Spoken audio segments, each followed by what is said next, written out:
Président ou trésorier, ces représentants d'associations ont tous le même objectif aujourd'hui, comprendre ces nouvelles obligations de protection sociale, des mesures auxquelles ils seront soumis en tant qu'employeurs malgré leur statut d'association et qui restent assez obscurs pour certains.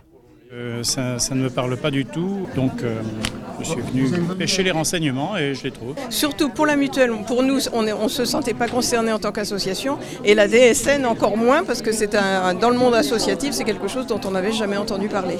Et on n'a aucun courrier officiel sur le fait que ça se mette en place soit le 1er janvier 2016, soit le 1er janvier 2017.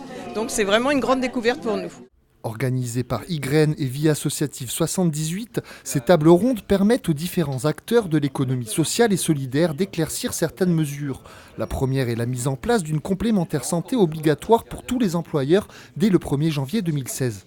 Déjà, un président d'association, c'est pas forcément un professionnel, donc il n'a pas forcément les mêmes appuis que le secteur économique traditionnel pour pouvoir être compétent pour tous ces sujets-là. Qu'est-ce qu'il faut prévoir comme garantie, quels sont les niveaux de garantie nécessaires, etc., etc.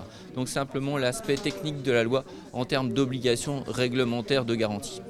Deuxième révolution, la DSN, déclaration sociale et nominative qui va rassembler toutes les déclarations faites par les employeurs aux différentes caisses en une seule et même déclaration qui prendra effet courant 2016. En fait, on se rend compte que les structures de l'ESS qui sont employeuses sont à 90% des structures associatives, des associations.